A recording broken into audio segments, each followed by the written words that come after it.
SOA na bawal po ang pork barrel funds. Napakatigas po ng ulo ng ibang mambabatas. Ngayon, itong tao na to ay naging chairperson din, no, o commissioner ng Presidential Anti-Corruption Commission nung panahon ni Rodrigo Duterte, ang ating dating Pangulo. At ito pong tao na to ay lumaban sa korupsyon ng aaresto po ng mga tao to, ng mga kurakot. Pero ngayon po, ang naaresto na po ay yung mga sumisigaw ng BBM Resign. Papayag ba kayo na maaresto kayo kung sumigaw tayo ng BBM Resign? Eh kasi po, sinabi kanina ni SILG, no? Sinabi po nila na pag may sumigaw daw ng BBM Resign, eh huhulihin daw for inciting to sedition. Eh, kahit sino pong first year student ang tanongin nyo kung inciting po ang BBM Resign o kung sino man resign, sasabihin nila mali yan. Ang daming sumisigaw ng Sara Resign na. Nahuli ba yan ng inciting to sedition? Oh. Eh kaya nga naghahanap tayo ng patas na gobyerno. Pero para safe tayo, wag na lang natin isigaw ang BBM Resign. Wag natin isigaw ang BBM Resign. Ano ang bawal sabihin?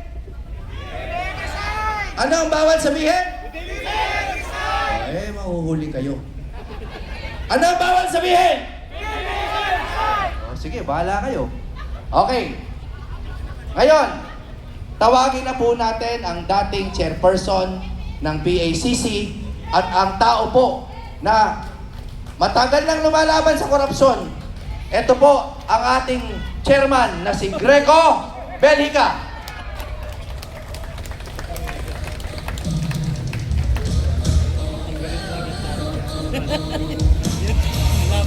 Magandang hapon po sa inyong lahat. Taas ang kamay na nagmamahal sa bayan. Unang-una po, nagpapasalamat kami, ako, sa pagpunta nyo rito, sakripisyo at paninindigan para sa bansa. Kakaunti na po ang taong ganyan ngayon. Maraming natatakot dahil yung gobyerno nananakot. Sinasabi ni Attorney Jimmy kanina, lumalabas na ang titigas pa rin ng mga mukha at puso at sinasabi na tayo daw ay nagrarally para sa gobyerno. Sino ba ho pumunta rito para kumpihan ng pagnanakaw na ginagawa ng gobyerno? Asa kamay? Wala! Kaya tayo naririto ngayon dahil yung pera na ating binabayad sa buwis, ginagawa nilang pork barrel, tapos ilalagay sa mga ghost project at paghahati-hatian para sila yumaman at tayo naman malunod sa baha. Natuklasan natin ito noong ang Pangulong Marcos nagsabi na 5,500 flood control projects na kanyang naipagawa. Kinabukasan, nagalit ang Diyos, nagpadala ng ulan, bumaha. Kaya tayo nagagalit dahil nasa napunta yung daan-daang bilyong pera na dapat ipinagpagawa na mga flood control sa mga proyekto na punta sa kanilang mga bulsa. At ngayon, yung pinakakatiwala nilang tao, Batman, operator, chairman ng Committee on Appropriations ng Kongreso, ay nagsalita na 100 bilyong piso ang binigay niya kay Presidente Marcos at kay Speaker. Ngayon, imbis na sagutin ng detalye, ano itong sinasabing izaldi ko? Bata mo! Imbis na sagutin ng detalye na hindi totoo yan, ang perang yan ay napunta dito Ito ang ebidensya. Ang sinasabi, ayoko nang pansinin yan and I don't even want to dignify the statements of Sally ko. Hindi po yan ang hinahanap nating sagot. Ang gusto nating malaman, nagnakaw ka ba o hindi? Ang gusto naming malaman, pinagtaksilan mo ba ang Pilipino o hindi? Sinabi mo, paglilingkuran mo kami. Sinabi mo na bubuuin mo at iluyunay mo ang bansa at aangat sa kahirapan. Ikaw siya na mag-insert ng 100 bilyong piso at para pakinabangan nyo ang 25%, 25 billion pesos. Kaya naghihirap ang Pilipino dahil ang mga negosyo nag-aayusa, nag-aalisa, nagsasara. Kaya walang trabaho ang tao. Dahil grabe ang korupsyon.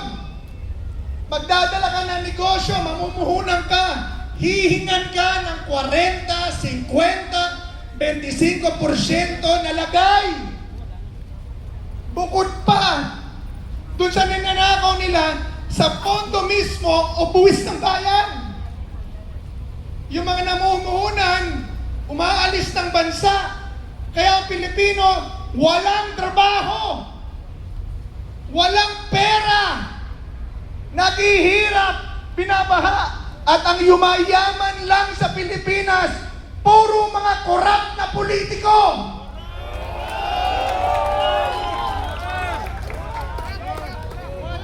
Tapos, sasabihin nila, huwag tayong mag-rally. Mga kababayan, ang sabi ng saligang batas, ang kapangyarihan, lahat ng kapangyarihan ng gobyerno nagmumula sa tao. Ang pinakadahilan ng kanilang pagkakaupo sa gobyerno dahil ibinoto sila ng tao.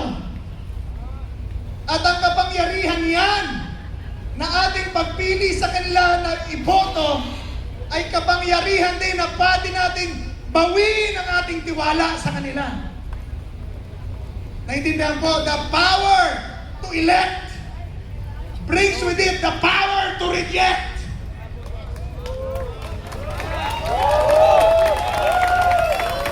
Ibig kong sabihin, kung pagtataksilan mo ko, break na tayo. Parang shota lang yan di ba? Kung wala nang tiwala ang tao, wala na kayong mandato. Wala na kayong kapangyarihan. Dahil yung sinabi nyo, niloko nyo kami.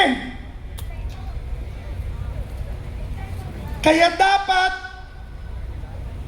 ibalik ninyo ang lahat ng inyong ninakaw at ipakulong ang lahat ng nagnakaw.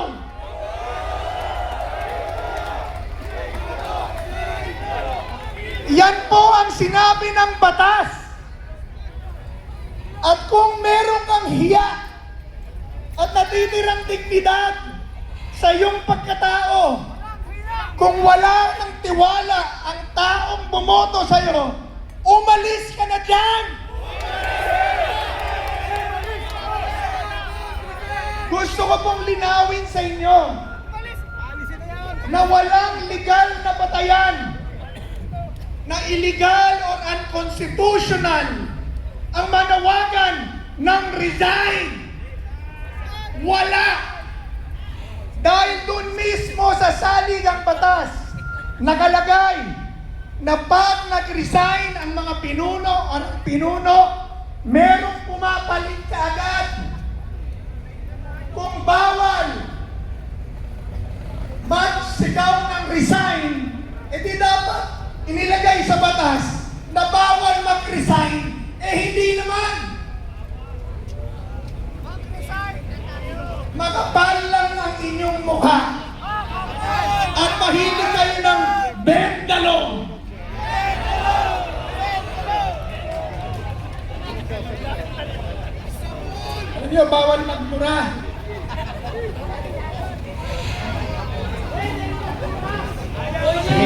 ay magmumura. O hindi, pastor ako. Pero mga kapatid, mga kabayan, hindi rebellion, hindi sedition, ang pagtitipon at pagsasalita ng ating nararamdaman at kung ano ang nasa ating mga isip at pagpoprotesta sa korupsyon sa gobyerno. Ito po ay hindi rebellion, subalit isang reforma para sa bayan na sinira na nila.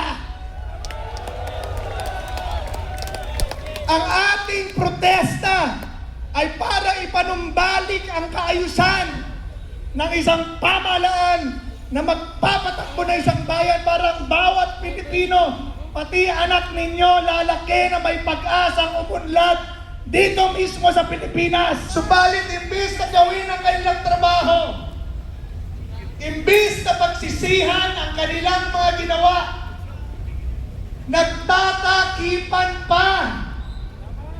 Pinatatahimik ang mga witnesses. Nasaan na si Orly Gutesa? Pinatitigil ang mga pagtinig. At pag ang itinuturo, DPWH contractor, DPWH district engineer, DPWH secretary at mga contractor, agad pinaiimbestigahan, agad pinauhuli.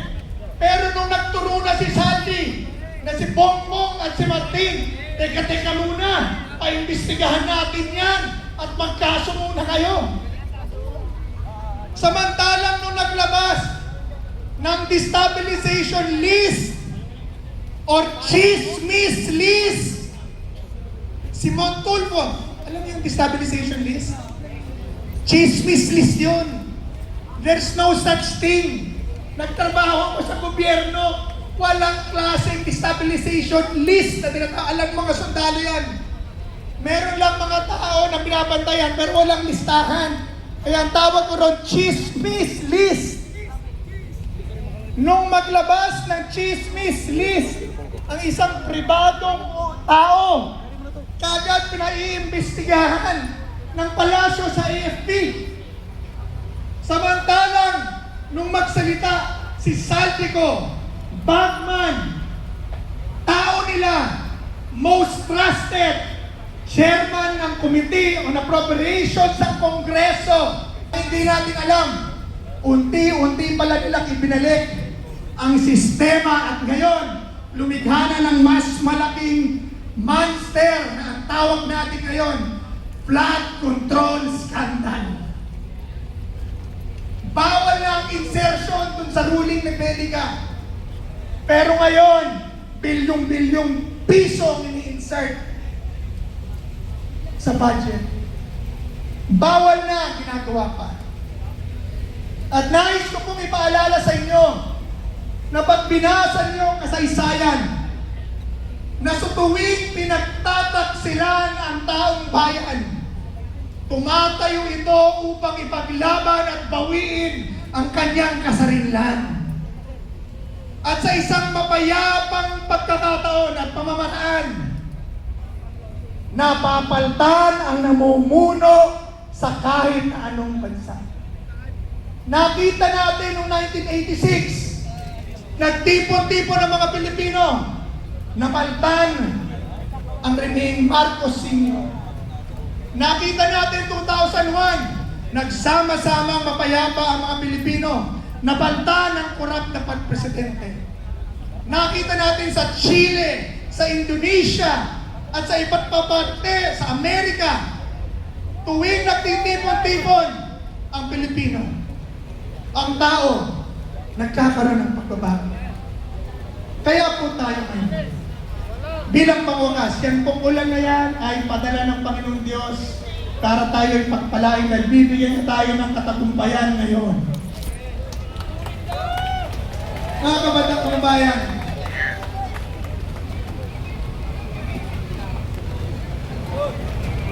payok lang po. Labas sa mga payong! Labas sa mga payong! Mahilig ang mga crocodile sa ulan.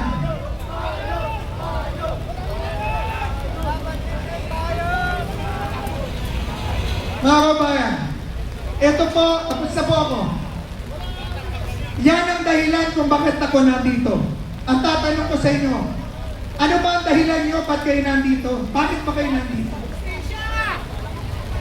Katarungan, transparency, accountability, at kung gusto nyong pababayan kung sino mang pabababayan ninyo, yan ay karapatan at kalayaan ninyo. Panghuli, tapos na po ako.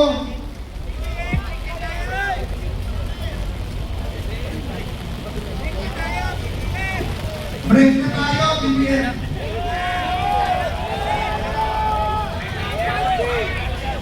Ayaw ko mag-design, okay lang sa akin yun, wala akong magagawa. Pero yung wala na akong tiwala sa iyo, break na tayo, akin. Walang masama. Ang akin pong inihingi. Ilabas nyo lahat ng dokumento at hayaan yung isang malaya at bukas sa investigasyon. Pangalawa, ibalik niyo po lahat ng pera. Ito po pinasa. Pangatlo, yung mga nagpo-protesta sa korupsyon, huwag niyong harasin, kasuhan at takutin. Kalayaan namin yun! Naasa ko ng malayang Pilipino! Malaya kami! Sa aming isip, puso at bibig! Huwag mo kaming tigilan at kalayaan namin ito. Ito po ang gusto kong pakiusap at naririnig ng ating mga kasundaluhan. Ako po ay isang sundalo. Ako ng national hero na sundalo. One of the most decorated Philippine soldiers in the Philippines, Colonel Antonio Batma. Mahal ko ang sundalo. Pero, para hingian niyo kami ng tao, maraming para talaga makita nyo at marinig nyo ang damdamin ng tao. Kalabisan na po yan. Social media, time na po ngayon. Kung gusto po ninyo malaman ang tunay na damdamin ng Pilipino, mababasa nyo sa social media at media. Ang dami gustong pumunta rito na walang pera dahil sa walang iyong pagnanakaw ng gobyerno. Ang dami gustong pumunta rito pero natatakot dahil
Kailangan po natin magsama-sama. Anong kaya namin gawin? Tinatakot ng mga huli. Hindi namin tinatakot eh. Kayo, meron kayong tungkulin. Naglilingkod kayo sa bayan, pinagnanakawan din kayo. Sana po, pag-isipan niyong mabuti. Hindi ko sinasabi na may gawin kayong illegal. Ang hinihingi ko po, gawin niyo ang legal.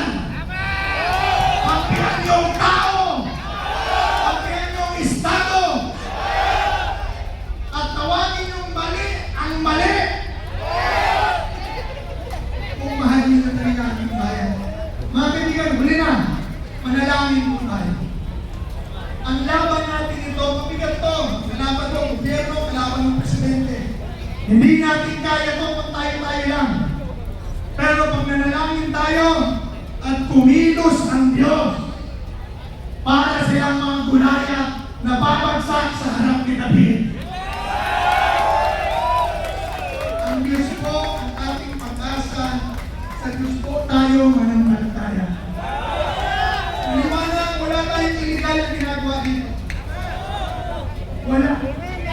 Kahit anong reliyon, kahit anong kulay, iisang Pilipino. Manalangin po tayo. Panginoong Diyos, tayo po lahat ay pumimay. At sa iyong puso, talagang tumawag tayo sa Diyos. Panginoong Diyos, na may akda at hari ng langit at lupa. Ikaw ang makapangyarihan sa lahat, ang tunay na pinuno ng lahat ng bansa. Lumalapit po kami at humihingi ng tawad sa aming mga kasalanan. Lumalapit po kami at humihingi ng tulong para sa aming bayan.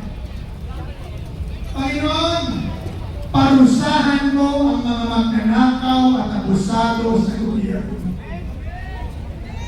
Alisin mo sa pwesto ang mga tao na nanggigipit at nagpapasira ng mga magnanakaw. Bigyan niyo kami at ang bawat isa ng proteksyon at katalinuhan at lakas ng loob at gabalian niyo po. Dalangin namin o Diyos na konsensya niyo ang mga nanuuno at gawin nila. At sila ay magbitiw kung kinakailangan nilang magbitiw. At hayaan na magkaroon ng pagkakataon ang aming bansa na magkaroon ng bagong kaayusan na magpapaunlad sa ating buhay. Sa iyo kami mga sa Panginoon, lahat ng tao rito, wala pong masasaktan, walang magkakasakit, walang mamamatay. Ang pulis at sundalo, inyo pong ingatan, pagpalain, bigyan ng katalinuhan. Wala po kami inaaway, kami po ay nagpuprotesta sa kanila. Salamat sa pagkakataon na dinihiling namin ang ulan ng iyong kapitid at paramihin ang mga tao ng magpupunta. Sa pangalan ni Jesus, lahat ay may sabi na, Amen. Amen. Maraming salamat. Buhay ang Pilipino. Salamat po, ex-chairman ng PTCC, Frederico Bencha. Maraming salamat po. Alam mo,